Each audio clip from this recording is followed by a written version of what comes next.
payments to Ann. Oh, okay. Ready. Payments to Anshin totaling $13,974.24. Payment to Bond Shonik and King totaling $10,464.50. Payment to Buffalo Construction Consultants totaling $28,649.88. Payment to Shane Truel Jensen Stark Architects totaling $291,433.08. Payment to Labella Associates totaling $310,429.44. Payment to LaChase Construction totaling $29,286.01. Payment to LaChase Construction. Oh, did I say that one already, right? Okay, next is, I'm going blind here, Kim. Payment to Rochester City School District totaling $244.76. Payment to Savin Engineers totaling $320,925.56. Payment to Simpson, Gumpertz, and Heger totaling $242,443.51. Payment to SWBR Architecture totaling $281,019.68. And lastly, a payment to the Daily Record totaling $92.05. Total payments of $1,528,962.71. Any questions?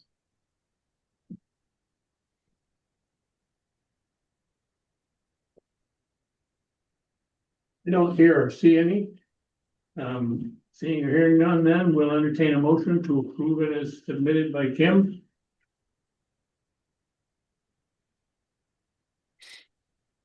Need a motion here from board member. Make a So motion. moved. Thank you, I second, Amanda. I second that. Thank you very much. Again, any comments or questions? Hearing or seeing none, then all those in favor say aye. Aye. Opposed? Carried.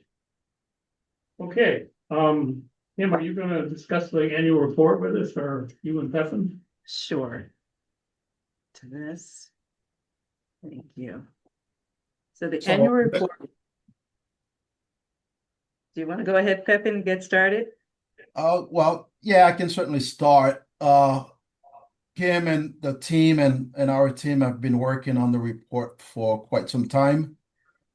We reviewed an early draft with the board chairman, Chairman Richards. There are still some editing ongoing prior to final formatting, printing, and mailing to New York State and the local stakeholders. Kim will probably get more into some other details, but there are still some adjustments we need to make. So the draft you have here is almost ready to go, but the other 5% will happen this week due to some Pepin, maybe you should tell everyone, since it's the first time most of these board members have gone through this, why we're doing this. What's the requirement we're responding to here? Yes, sir. In the first two legislations, phases 1 and 2, there was language in the statute that says every year we need to provide an annual report to the governor, to the state assembly, the president of the Senate, and to the local stakeholders, the city and the school district, including the mayor. For phase 3, that language got modified. It says we need to provide a report, a final report at the completion of phase 3. But I believe Mr. Alicea and other members of the New York State said it's good to continue to provide an annual report to all the stakeholders every year before June 30th. So the fact that this language was not really stricken in the prior phases, so we believe that it is a requirement of the RJSCB. So we've been working with the board and graphic designers and our PM team to provide as much information as possible, whatever is relevant. We removed a lot of information that's no longer relevant or obsolete. And we tried to provide a status of each of the project and put all the information in one location, including the scheduling, the steps, the roles of the participants, and also the financing aspects of the program. So in this draft, the only one section I think Kim and I talked about last week that needs to be deleted is the reference to the phase 2 financing, which was really not necessary in here since we have the phase 3 financing structure in the phase 3 overview. Anything else You you want to add, Kim? Just that this will be still for this year, a very condensed version of the report. As the construction begins, this will obviously expand and have more of the actual school construction information and images included. There's nothing in here, in this report that has not been reviewed with the board already. You should be looking, you may not be, you are aware of some of the precise numbers, but all of the information that's here, we schedule, we review you. And in fact, much more than this. This is an overview. It's intended for people who may not be, involved in the project as the board is, but gets a sense of what's going on and what we're doing and why we're doing it, and where we are in the project. So with that, questions or comments?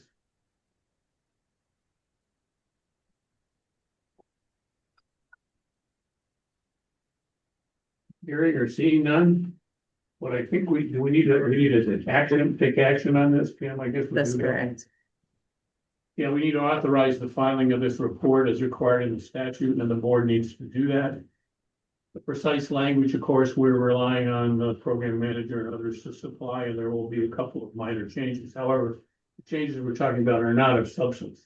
There are things like Pepin just indicated that feel are not necessary. So any further discussion? If not, I'll entertain a motion to authorize the filing. So moved. Moved and seconded. Moved and seconded. Further questions? Hearing, seeing none, all those in favor say aye. Aye. Opposed? Thank you.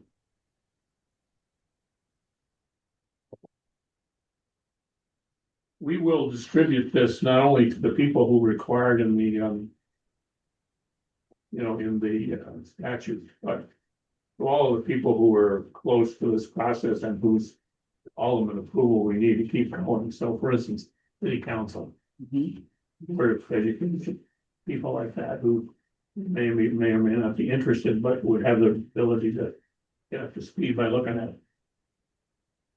Okay. I would like to recognize the photographer who took our pictures. There's some great headshots we got there.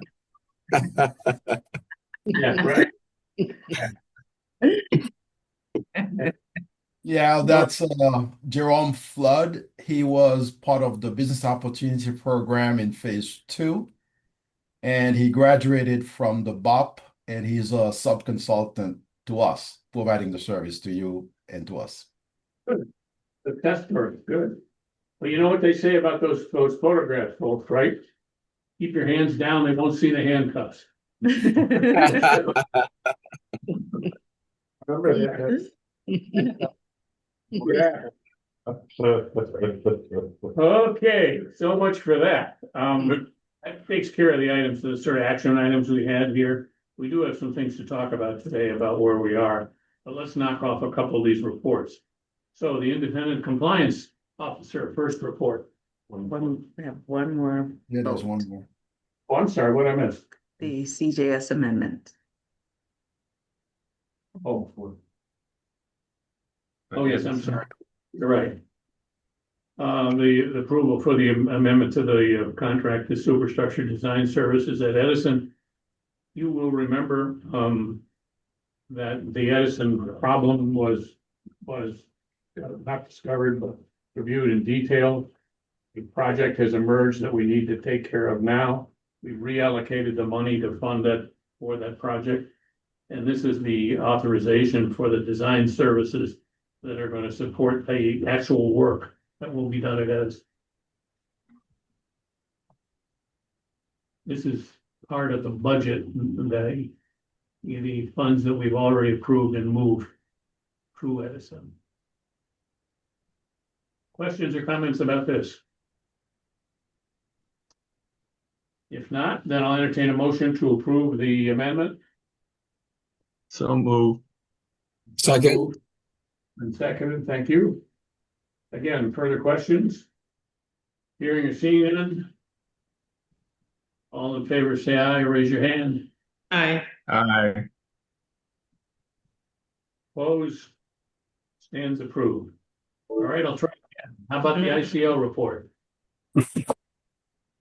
Thank you and good afternoon, everyone.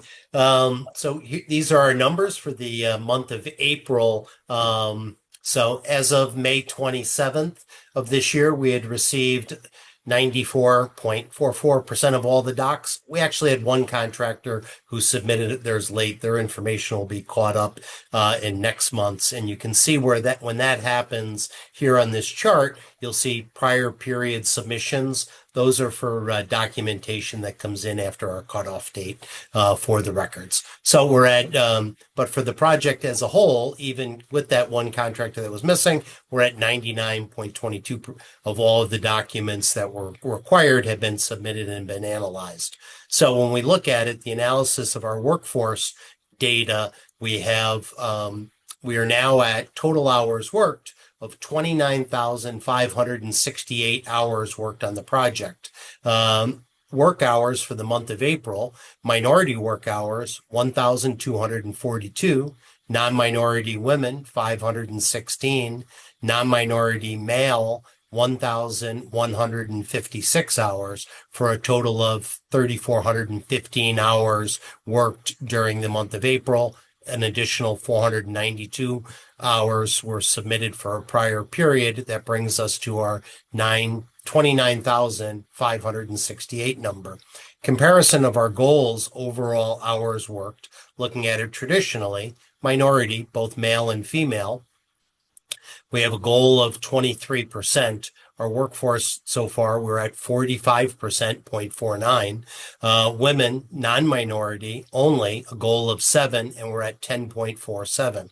When we compare the goals, overall hours work, and break out for female participation analysis and look at it a little differently, minority, male only, goal of 23, we're at 29.69, and then women, both minority and non-minority, we have a goal of 7 and we're at 24.64%.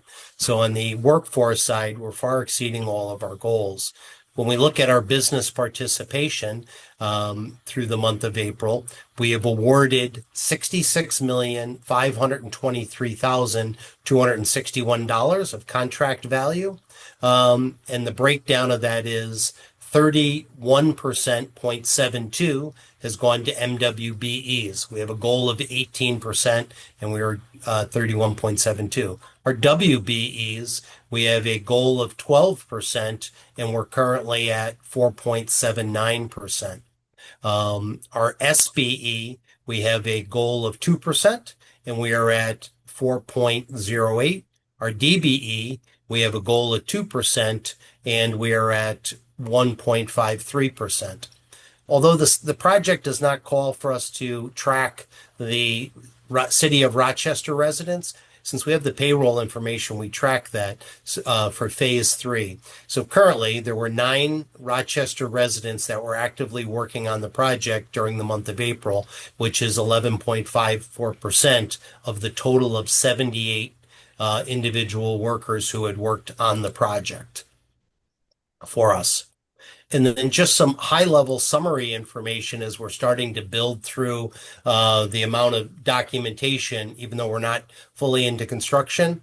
We've received over 171 separate document files. And when we look at that, what is is where that data comes from. Our EBE utilization from last month has increased 763,000 or 1.6%.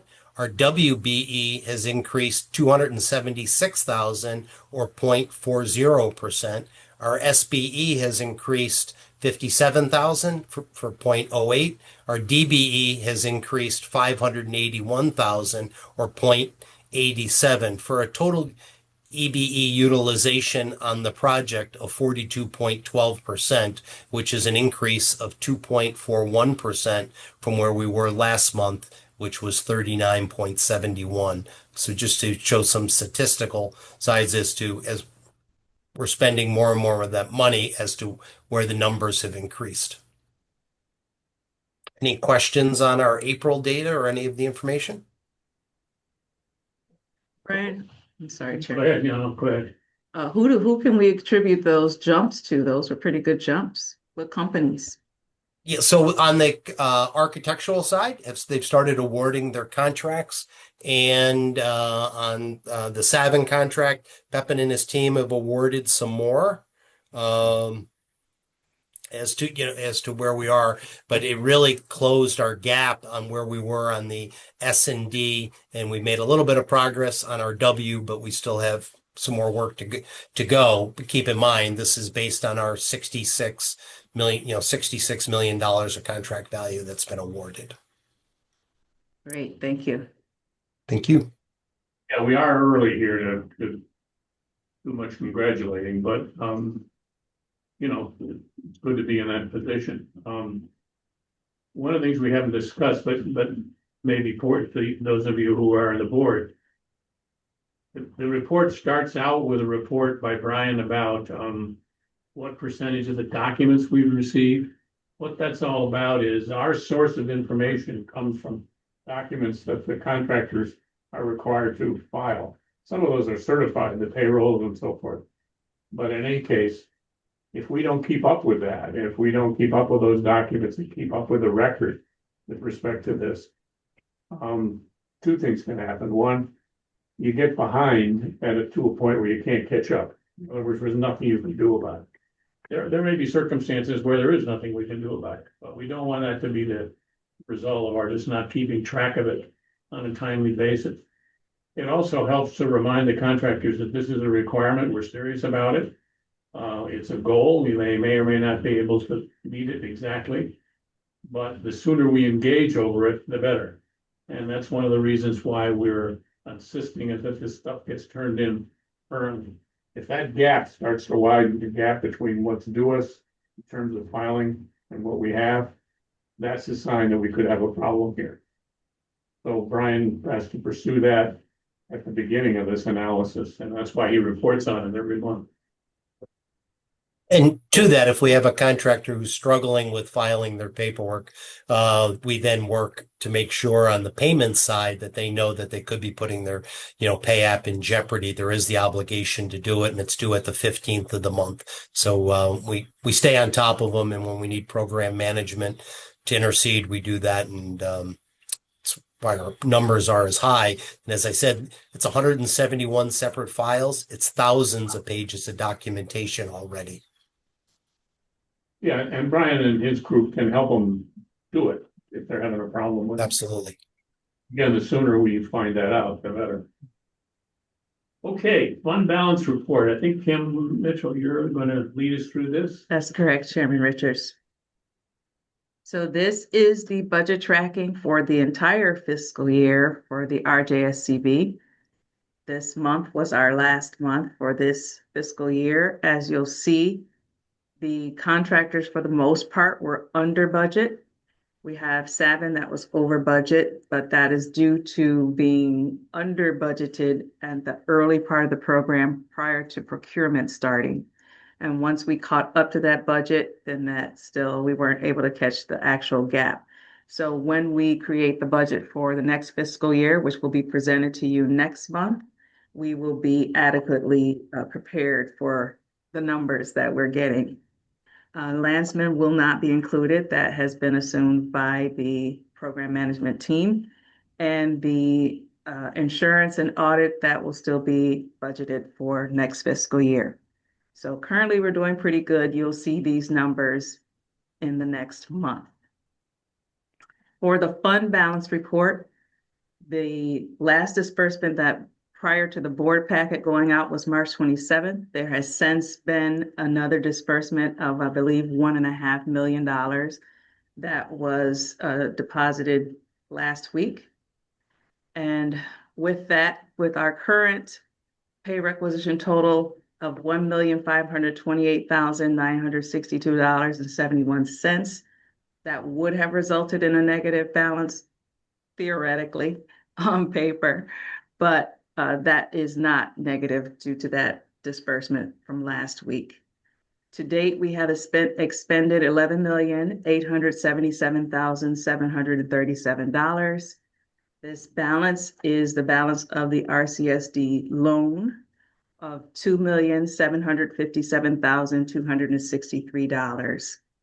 This number will change once we are receiving band funds. I will go right down to the main charts, the RSMP admin expenses. We have $5,801,551 spent to date, which is 14% of the budget of $35,657,842 for RSMP construction costs, which again are all soft costs currently. That's $6,058,200 against a budget of $439,342,158. Questions? The last page in this is the overall budget, Kim. That's correct. Roll that up. So this is the consolidation of all expenditures everywhere, including those that are allocated to the various projects. And it's how we keep track of the total expenditures here against what we all know is the fixed amount that's been allocated for under the statute. And it shows it's still within the budget, but this is the document when it goes a certain direction, we have to start figuring out how to bring it back into budget. And that's already happened, you know, particularly with the problem at Edison that needed to be attended to and moving money around, making sure that in the end, we come to the right number. But that this document to some extent is, I think, a little easier for those of us who don't work on this every day to understand it. Those that do too. Yeah, well, that's true too. Okay, any questions or comments about this? Hearing none, that's going to get us to the program manager report. Pepin. Yes, thank you, Chairman Richards. As Kim Mitchell mentioned earlier, there are still no hard construction costs expended to date. This budget summary, as you eloquently said, reflects the fund transfer that was authorized by the board last month from East to Edison. As of last month, 9.38% of the total incidental budget was spent, or $11,877,737 paid to date to professional service providers. With the current progress, the overall Phase 3 program is approximately 2.5% complete. So we still have another 97.5% of this program to go in terms of expenditures. If you look at the very bottom, scroll a little bit more. That's true in terms of money. But at some point in here, the work accomplished has to match the amount of money spent. We're early on here now. You can't really do it right now, but as we get the contracts led and the work progressing, we can have to shift from just simply doing the arithmetic, you know, with respect to the expenditures, and start looking at the schedule and making sure we're not only get the number come out right, but we're going to get the work done for the money we're spending. But for now, we're okay, and that particular comparison is really not possible yet. Okay. So going forward, we can talk about the rest of the agenda. In terms of the financing update, the financial plan is still with the Office of the State Controller for approval. The band sale is scheduled for July 17th after speaking with the city and the financial advisor. With closing, I believe, and maybe Mrs. Jones can confirm, is on July 30th, I believe. Okay. So that's still the case. So once we have all the information, Rick Gansey of Capital Markets will put a closing statement together. And hopefully, Kim Mitchell will be able to take a look at the loans that were advanced by the district to confirm the exact amount between the 17th, actually right before the 17th, so the sale can occur and closing can be successful in terms of what we need to repay the school district in amount. The first tranche of the serial bonds issuance is still scheduled for the summer of 26. Again, that's pending New York State Education Department commissioner approval of the first three projects. Based on the way the strategic plan and financial plan was structured, obviously that will need to be adjusted once we know more. And by more, I mean that the state assembly has already approved the proposed bill adding 125 million to this phase of the FMP and also extending the completion of the program to 2033. The Senate version of the bill is with the Rules Committee, the Senate Rules Committee. And we're hoping this would be on the Senate floor this week. And again, maybe I'm wrong, but I believe this year's legislative session ends this week, I think this Friday. So we're hopeful this bill will pass both chambers and will be delivered promptly to the governor to become law sooner rather than later. So would be a big change. And I would have to talk to Chairman Richards and the board's leadership as far as restructuring the financing with bond counsel, the financial advisor, and a bond underwriter. As far as the SCD submission updates, the chairman started. Let's stop for a second on that. Legislation. The impetus behind the legislation, and this was actually proposed by the interim superintendent of the district, is that we, as everybody else who's done these programs in New York, Syracuse, Buffalo, and other places, have had to cut back what we can do because of the significant inflation and increase in construction costs. We've taken a lot out of these programs to make sure that we can meet them, because the original proposal was an estimate based long before that significant inflation, tariffs, the other thing that driven the numbers. So the hope here is not that we do a whole different project, but we kind of get back to where we were in the beginning here or close to it, which was the original intention.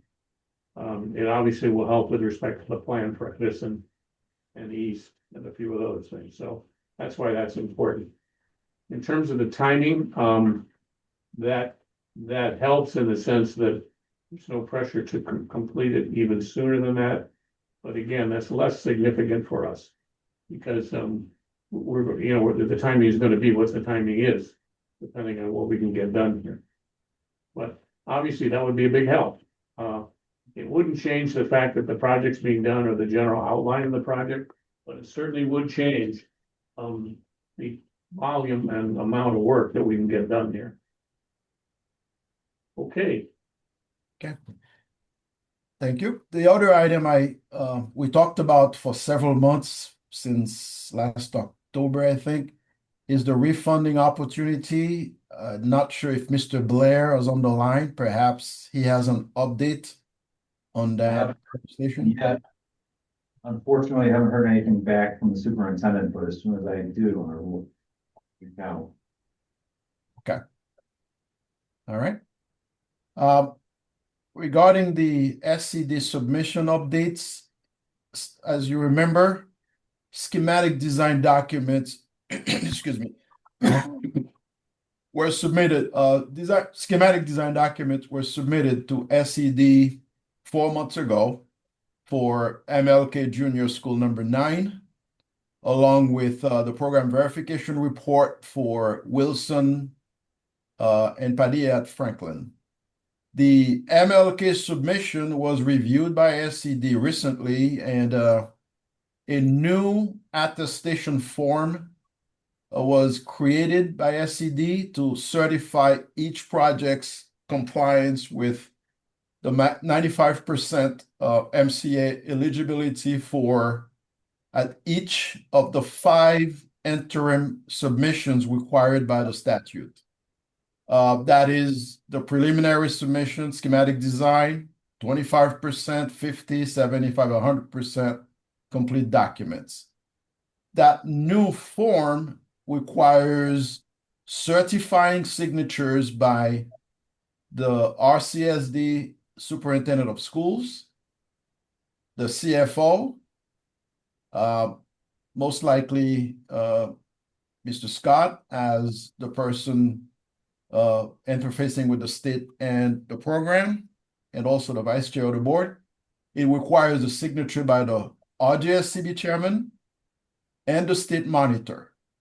Well, something we've never seen before, but that's what the form says. It actually put the responsibility on a lot of people who hired other people to do the work.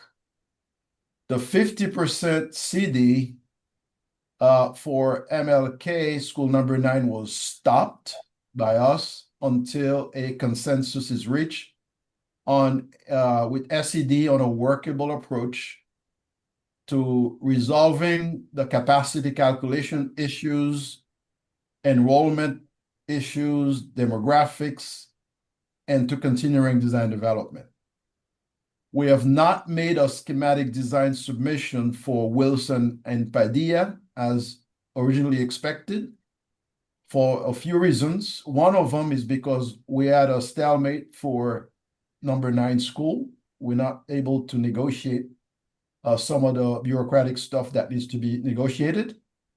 Number 2, there's a considerable amount of work and budget reconciliation that's needed to get back on budget. And Chairman Richards talked about the cost of materials, labor, inflation, which is part of this legislation we talked about. We're also waiting for signed ISR forms, the instructional space review forms from the regional associate, and they're working with the school district's special ed department, Ms. Swan. So once we have those, we'll package as many schematic submissions we can, and hopefully we'll make a submission for Wilson, for Padilla at Franklin, and as we finish the program verification for Edison this month, we'll be able to make a submission for Edison as well. Now, the 50% CD that we talked about is ready for submission as soon as the enrollment and building aid calculation issues are resolved with SED. So for Wilson, the 25% CD was delayed, as mentioned earlier. We had a refinement to make, and Rolly or Terry can speak more about where we are with the main entry addition that needed to be redone.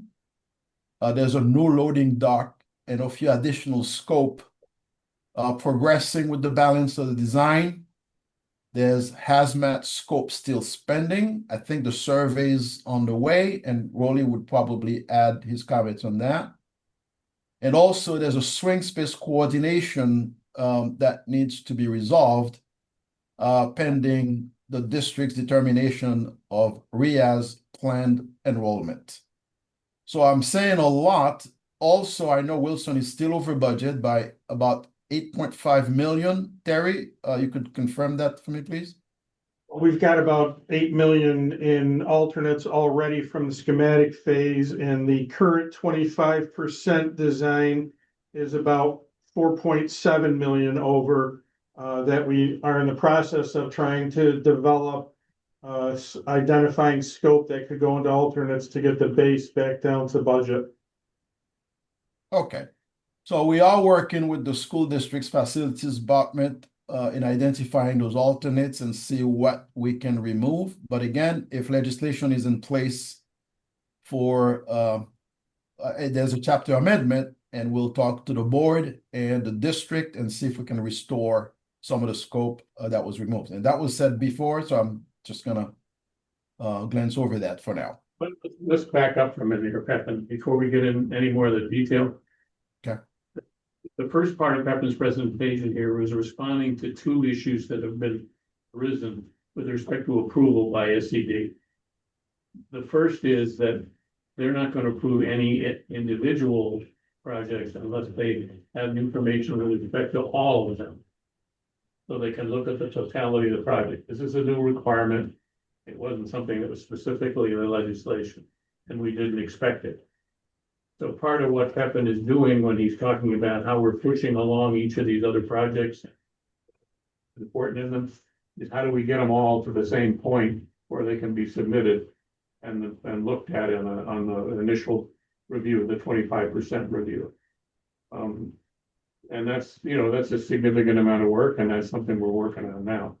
The second thing that he mentioned is the issue that has arisen, and I think we talked about it last month, with respect to the demographics. In other words, what calculation, what numbers is SED going to insist on using with respect to the population in the school? Because the population in the school, drives obviously the facilities in the school, drives our design, it drives what SED is willing to approve as reimbursable by the state. That's a very significant issue, and it will follow us through this entire project if we don't come to an understanding about it. We're working on that. I mean, and part of what Pepin was talking to you about before was that it's being worked on, so that we can get to some kind of accommodation, at least with SED, about what that number is. So between the district and our work supporting the district, we're in the process of trying to address that issue now. But, that's important. It affects every project. It's come up in School 9 because that was the first one in the queue. But it'll be in all of them if we don't do some reasonable accommodation. So that's why he was telling, that's why he was telling you about those items. And that's why he was going through where we are in each of the projects. So really, he passed one of the individual projects to you.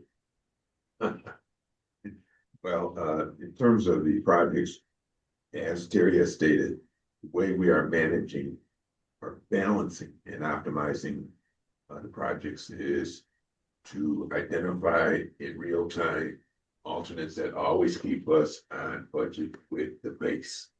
And that's a lengthy discussion with facilities as well as the COO, so that we always have a plan on how we get back to the base of the 95% as best we understand it. Now, where we have a bit of a catch-22 in my mind is SED using planned enrollment versus the capacity of the schools as the basis. That's a discussion that we have to have, and we're preparing a letter to clarify exactly those implications. And I think we will make progress with regard to that.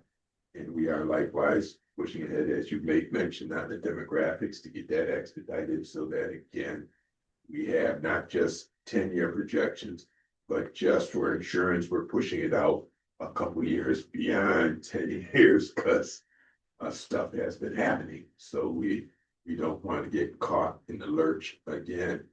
And third, not the least important, is as we gather this plan and this information, we want to have a follow-up meeting with SED as soon as possible. So again, we stay on the same page with both our understandings as well as approach to managing the projects. Now, if the legislation comes through in this fiscal year, that makes a number of things easier for us, but by the same token, we have to deal with the cards we have at the moment. Yeah, when Raleigh says alternates, the way that's being done is that when the bid goes out for construction costs, there'll be a base contract. And we're pretty confident that the base contract will be successful at getting the number into the budget. But there'll also be a series of alternates which will be priced at the same time. So if we get a number when we go out to bid, that's got some room in it, we can pick off some of these alternatives out here that fit, depending on the priority and how much they cost.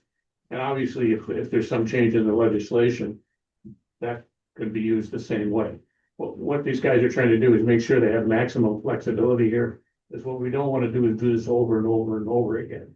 You know, we'll never get to the end of it.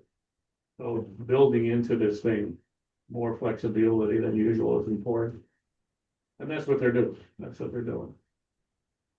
I think, as a fine tip on that, even in terms of the base scope, as much as the district is going through this pain with us real time, we are actually designing to 95% of the budget, so that in the bidding environment, when you have competitive pricing, by virtue of having the alternates, we have a bid price on those alternates, which allows the board to engage those after the award of contract if you have a competitive price on those items. So as we see construction, as we see whether or not there are unforeseen change orders and conditions that we have to address, because nobody has the full documentation on all these old buildings. If we have the funds available, we plan to expend the full budgets allocated to each project, but we always want to be certain, one, we can award the project at time of bid, and two, we can complete it on schedule. And when we're done with this whole thing, we're gonna have an award for anybody who can complicated profit. I don't know. You know how you take that? But that's where we find ourselves. The issue that I'm most concerned about, because it's in some ways least in our control, is the population number. I mean, I don't like some of this other stuff, and it's going to burden us in various ways, and we need to see if we can't lessen the burden. But the population issue is not something we control. Yeah, and so, and if that is calculated in a way that's unfavorable to the district, it's going to haunt us through this other process. So we really got to get to the bottom of that, and you know, it's largely a district problem. It's their demographic, it's their allocation, but it's important to them as well, because you know, it affects their educational plan. How many kids are in the school? You know, how many is too many? What's the right allocation with respect to special needs? School 9 that we're dealing with here has a significant bilingual program. It has a whole branch of kids that speak only Spanish, and you know, that affects the population, and it affects the way you calculate the flexibility you need in the school. So we gotta come to some kind of understanding here, because it's important that when we're finished with this project, we didn't just paint the walls. We're supposed to be modernizing these schools, and modernizing these schools means building schools that are suited to the way in which the modern educational system is working. You know, and it's working with things like I just suggested, and that requires some flexibility. I mean, a point on this. Now that I've sermoned on it, you know, you can imagine, but. That point, again, the way that we are protecting the schedule, scope, and budgets is there is a first and foremost priority placed on infrastructure. And most of the ad alternates have to be programmed. But by virtue of having a price, we can get the program. Make the argument, yes, right. Okay, Pepin. Sure. And to say one more thing on school 9, I guess the frustration is that if the end goal is to instruct the district to close another elementary school, it's not going to be school number 9. Because we know how well attended that school is. It's almost a neighborhood school. All the classrooms are filled with students. It's not going to be number 9. So It's that's what connected. It's connected to one of our art centers. There's a lot. Yeah, it's connected to the center, which is heavily used. right. So the point I think we're all making is that we can deal with this enrollment and capacity issue down the line, but at least give us relief to allow the design of number 9 and Wilson to proceed. Number 9 being the single elementary school in phase 3, and it's important. It's well attended for the reasons we all mentioned, including Chief Scott and you, Chairman. And then decide to close some other school 2, 3, 4 years from now. But right now, we need to move forward and save money. Because right now, we're throwing money away by redoing work. That's not necessary. So that's one thing. And number 2, and Rolly touched on it, yes, we are identifying program-related items as alternates, but there are infrastructure items that we are removing from that scope that cannot, it's an existing school. And one of the reasons, I think we had a discussion with Steve Rebels the other day, pre-K and K, we gotta put bathrooms in those rooms. And it's an existing school. We're not allowed to do a gut rehab. We're not allowed to put an addition at school number 9. So the only thing we can do is work within the footprint on the first floor that we can work with. And that involves putting bathrooms in pre-K and K. So to not allow aid to us because we are reducing the footprint, we're making it less than 900 square feet because we have to add bathrooms, that's not right. It's justifiable. So that's one of those things we are gonna ask for forgiveness on, we are asking for relief on, and the district and us are working on a response. So hopefully we'll get some support to meet with them in person, as Mr. Alicea said, so we can make our case a little bit better in person. Hopefully, Pep, and I didn't say just program elements were on the and alternate, mostly program elements. Got it. Sorry. So, and fast forward, Padilla at Franklin, we've, prepared a preliminary submission paperwork. It's still pending the instructional space review forms, similar to Wilson. So the swing space test fit revealed that Padilla right now will not fit at Marshall. And Wally, correct me if I'm wrong, you or Terry. No, you are quite correct. You are quite correct. And that is a discussion that we have to focus on in terms of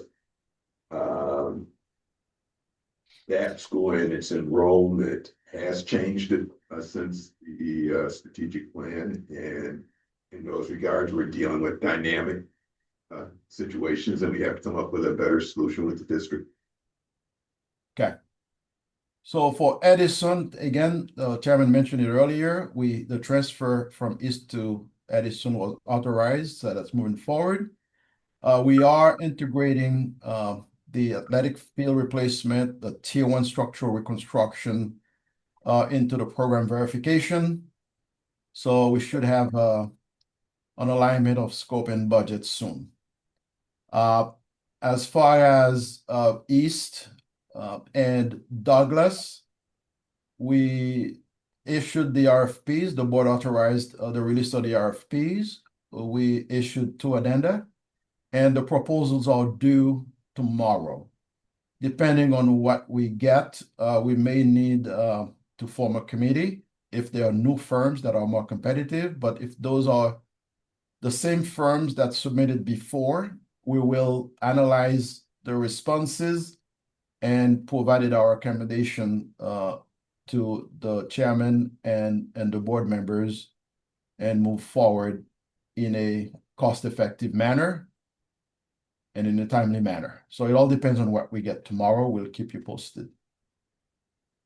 So if there are no other questions, we can move to the next item, Kim. There is a supplement that the chairman asked me to put together to the strategic plan that is intended to highlight the major scope, schedule, and budget adjustments made by the PM team and authorized by the board and the school district's facilities department. Chairman Richards already covered a lot of that already, so we can just go into maybe the schedule. The PM team continues to update the master schedule monthly. Terry County will give a high-level schedule update for each of the 6 projects.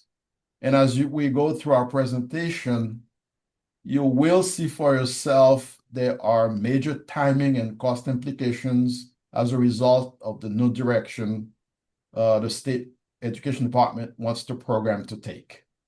The chairman already mentioned the submission of all 6 projects before allowing us to continue developing the design beyond the schematic level.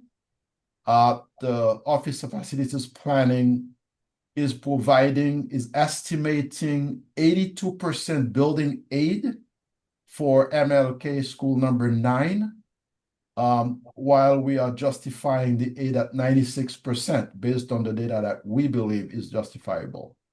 So the challenge mentioned before is the enrollment projections, the fact that SE is not aiding 4 pre-K classrooms that are eligible for aid. So I don't know, Chairman, if you want me to go through this entire document, but we can. I think, no, I don't. But the board can read it. It's not intended for action. Okay. What I asked Pep, he was originally, hopeful it would be farther along now, and we could present to the board what modifications in the overall plan had to be made. But we're not at that point, and there's no sense doing this until we have some agreement. But what I asked him to do is to put together this document that he had underway, so you could look at it. It's about a 5-page document here that shows the impact of all of these changes we've been talking about. But I don't think it's necessary that the board have specific information about these changes. But the board and everybody else who's involved in this needs to understand when these changes get made, there are consequences. Things happen, that have a negative impact on the project. Schedule changes, we spend more money on other things than we planned on doing. The longer it takes us to get to market with respect to the construction, the more unknown that risk is to us. So what I've asked Pepin to do, and you can just simply read it here to get some sense of the issues we're dealing with. And then Terry's going to show you what happens with respect to the schedule when these changes occur. So, Mr. LeConte. The schedule. So you can go straight to, that one. So, By the way, board, you're welcome. I made him simplify this. So you've actually seen this before in a more complicated version. So what we did was we left just 2 construction bars for each project. The dark blue bar being the previous schedule update that we were working to be, prior to that SED meeting that we had. And then the orange bar, which is a result of all of the requirements and new requirements that were issued by SED from that meeting. One of the biggest ones was waiting for all 6 projects preliminary submissions being approved before we can move each project to the next phase of design. So you can see with MLK, you can see that originally, we were going to start construction in March and finish in, March, April, 2 years later. Now, we aren't able to start till, let's say, October. So the kids would move into swing space the summer of 26. We wouldn't finish until the fall of 28, so that the students would probably not make a mid-year move, would stay in swing space for the following summer. The real impact, you'll see is actually down in Wilson, where we were originally planning to move the kids in swing space the summer of 26, start construction, and then we would finish construction that summer of 28, so that the kids would be out of school into swing space for just 2 years. It was a press, but we were able to schedule it that way. Now, with the delays, not starting construction till say January of 27, we would still, in order to be able to start then, the students would still need to move out into swing space the summer of 26. The building would be empty for 6 months before we're able to start construction. So we would finish construction around April, the spring of 29. So the students, again, not making a mid-year move, would wind up not moving back till the summer of 29. So they're going to wind up being in swing space for 3 years. And that's what creates, if you scroll down to the bottom, that's what really creates the delay to the program, because Douglas is waiting for that swing space. We're going to be accelerating Douglas's design because of the requirement that SED wants all 6 preliminary submissions at one time before they approve the first project. And that, if we continue design, we would actually be able to award contracts in the spring of 31, or excuse me, the fall of 27.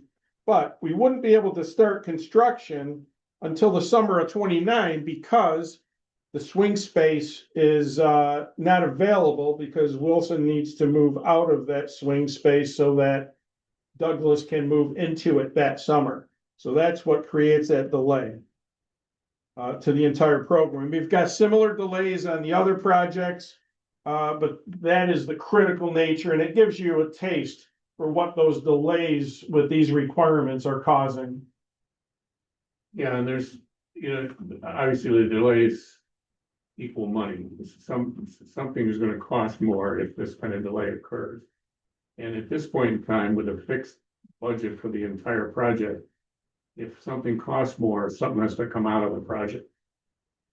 Something has to be redesigned, something has to be changed in order to accommodate the cost that the schedule impacts will have on it. It's particularly frustrating to me because it seems to me the state of New York has 2 principal interests here in this particular project. One of them is make sure we don't spend any more of the state's money than they're authorized. $170 million, 95%. That's what they have to reimburse. We know that, and we know we have to come in at that number, and we can't overrun it. It's not like they're saving the state any money here, This is the amount of money here that's going to be spent, and we know in advance what it is. And that obligation is in the statute, and they're obligated to do it. The second thing, with which we don't have any particular dispute, is there are standards in New York for the way in which you build schools. How many bathrooms you have, what size they are, all of these kinds of details. Most people wouldn't believe how detailed it is, but it is. We know we got to comply with it. Nobody is arguing over that. We would like to comply in a way with less expensive, so we could come to an accommodation, but that's true. So why is this such a hard thing to do? Why is this so hard to keep going when the state's fully protected with respect to how much money is spent? There's all of these requirements and redesigns and rechanges and all this stuff. Doesn't affect the number. The number's fixed. That's unusual because of this facilities modernization statutory problem. Most of the time, you are arguing over if you could run the bill up here, the state of New York would get stuck with that. But that's not the case. So I'm sorry I went on and on. Does that feel better? Okay, what else you got, Kevin? That concludes my report, Mr. Chairman, unless anybody else on the PM team has any additional comments. I would say there one very element, that is the delays in time increase the soft incidental costs and reduce the net benefit of the improvements to the students for whom this is supposed to be all about. Yeah, the money goes into redoing the design, redoing the schedule, redoing this. Incidentals go through the roof. Wasted money. It comes out of the project, the hard cost. Design, continuing design versus stopping design. I think until, at least it is my opinion, within the team, until we are able to have an effective work session with SED and come to a workable approach, we have to give serious consideration to formally stopping the design work, because the architect's contracts make them obligated to meet our master schedule unless formally instructed to stop by the joint board. And So that's Pepin a had wanted to catch-22. discuss that with the board. So Pepin, this was the subject that I think you had wanted to discuss with the board, whether we continue designing or whether we formally request the architect stop designing in conformance with SED's comments. Yeah, no, that's important. We have this FPFMP form that says we're not allowed to move forward. So, again, I guess if we violate that, we'll be in trouble with New York State. The question is, do we meet with them can we get a meeting with them very clearly, very quickly to kind of get relief from those requirements and remove some bureaucratic steps and keep this program moving? So you're right. So we have to give the architects some directions this week after this meeting, whether or not they need to stop until we get all the preliminary in, or we get relief to continue with at least number 9 and Wilson, at least. Yeah, it seems to me, Pepin, that the answer to that question is different for different schools. Yes. Right, because for the schools that we weren't intending to be in the preliminary design, and right now, I assume there's work to do there that doesn't run into this problem. You talk about East Development. Yeah, East Douglas and Edison. Edison needs to go further to get to the preliminary Yeah. stage. So it This really, is close. really applies to MLK, Wilson, and yeah. So I think it's a little different. I mean, I want to try to get everything we can get done without duplicating and, on problem. So I think we need to discuss that. So, but, we'll have to present it to the board next week if we have to. Mhm. Because you're right, I don't we can't spend any more money on this one, we're not making progress. And as far as we're concerned, number 9 is ready to go. Yep. Well, so is Wilson. Yeah. Well, the D is right on its heels. So. But You get more time. I really think we have to stay focused on all the projects Wilson, because it has the biggest swing space dynamic. Agreed, but we have independent teams and the I teams are keeping up with each other. So just functionally. I understand. I'm just worried about institutional overload. Yeah, agreed that the stress should always be put on Wilson. That's the critical path through the entire program. Yeah, both number 9 and Wilson we need relief for to continue the design. Okay. Hmm? What else we got? Hesitant to let Pepin say anything else. I just want to also call notice to the chat, Dr. Strickland, that the callable bonds refunding opportunity should also be at the legislation phase as well. And Assemblyman Bronson was working on this. I did see it in the legislation. Wait, in the same legislation to amend. Oh, No, okay. it's separate bill. When I did a search, that one came up first. Okay. So I think it has been introduced, but I don't want to. It would be separate. Thank you for mentioning. Amendment to the current. I'm sorry. No, I was just saying, thank you for mentioning it. I put it in the chat after I heard the question being asked, so I was gonna wait till the opportunity to interject. Oh, thank you. Welcome. Any questions or comments from the board members? Yeah, I want to make a comment. You know, with the conversation, certainly, I mean, I can reach out to the state in regards to number 9, MLK, Wilson, and also Padilla. Of course, I'll look to leverage and lean on Mr. Elisea around that and kind of see what could be done. I mean, we have been having those conversations. They do seem very adamant about having all of the projects submitted at one time, but certainly, I mean, I can keep kind of poking at it to see if they'll provide us any kind of reprieve in regards to those 3 projects at least. Seeing as how like it's been mentioned, I mean we're right on the cusp of number 9, and also Wilson as well, and moving forward. So Where are we with the Jacob, the demographic or personnel information? Where are we with respect to that? Is that letter ready to go? Am I making myself clear there? You know what I mean? no, yeah, I mean I've been talking with Dr. Orden, who's been working heavily on with the team on that. Her and I have a meeting actually tomorrow morning to see kind of where we are. We should, I want to say, possibly have that letter ready to go. Probably at least tomorrow, Wednesday, the latest. Yeah, But we could certainly push that for tomorrow to have that done. That letter that I'm talking about is the response to this argument with respect to the how you determine the population of the school, and Yes. therefore the design requirement. So that's one of the critical items we were hung up on here. Well, we can have that letter ready to go by tomorrow. Good. Anything else from the board?